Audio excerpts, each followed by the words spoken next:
हरे कृष्णा। राधे राधे। आप सभी का स्वागत है मेरे YouTube चैनल श्री राधा माधव रसामृत में।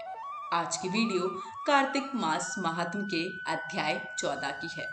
पिछले अध्याय में हमने जालंधर और समस्त देवताओं के बीच हो रहे युद्ध का वृत्तांत सुना था। आज इसी कथा को आगे बढ़ाएंगे। कथा शुरू करने से पहले हम सबसे पहले वंदना करेंगे गणपति महाराज की। संकट मोचन गणपति प्रिय मोदक का भोग, सकल कामना सिद्ध हो सिद्धि विनायक योग। बोलो गणपति महाराज की जय। गुरु वंदना करते हैं।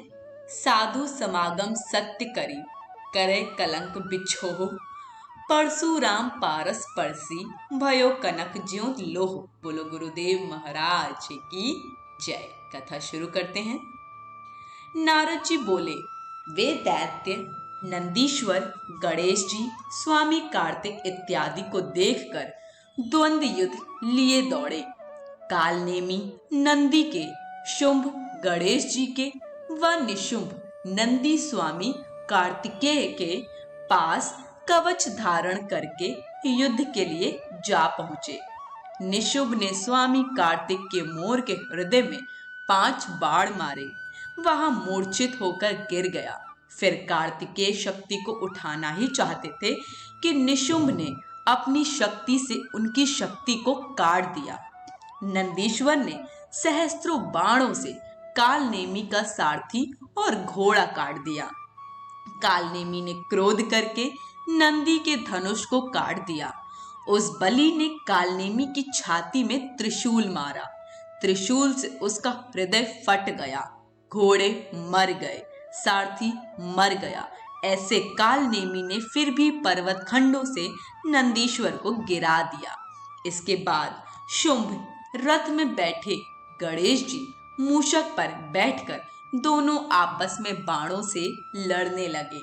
गणेश जी ने एक बाण शुंभ के हृदय में मारा और 3 बाण सारथी के हृदय में मारकर घायल कर दिया।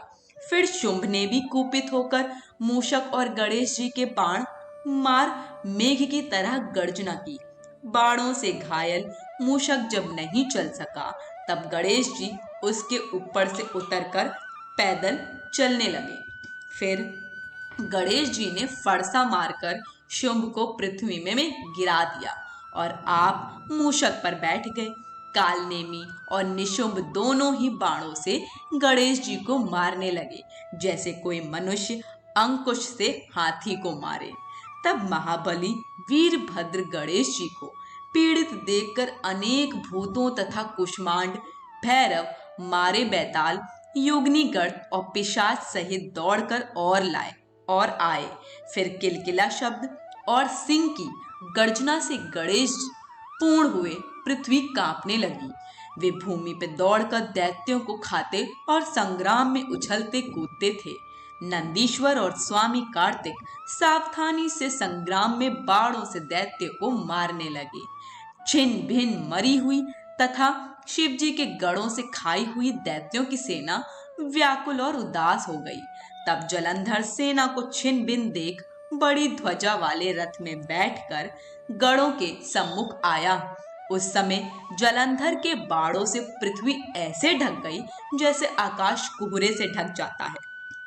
उसने 5 बाण गणेश जी के, 9 बाण नंदी के और 20 बाण वीरभद्र के मारे और मेघ की तरह गरजने लगा। तब कार्तिक ने एक शक्ति दैत्य के मारी, जिसके प्रहार से दैत्य का चित्त व्याकुल हो गया। फिर उसने भी क्रोध में आकर गदा लेकर स्वामी कार्तिक के मारी। गदा के लगने से वे भूमि पर गिर पड़े। इस तरह नंदी को भी पृथ्वी पर गिरा दिया। फिर गणेश जी ने क्रोध में अपने फरसा से उसकी गर्दन काट दी। वीरभद्र ने 3 बाण दैत्य के मारे और 7 बाणों से उसका घोड़ा, ध्वजा, धनुष और छत्र काट दिए। दैत्यराज ने भयंकर शक्ति से गणेश जी को गिरा दिया और दूसरे रथ में बैठकर वीरभद्र के पास आया। सूर्य के समान तेज वाले वे वीर आपस में लड़ने लगे।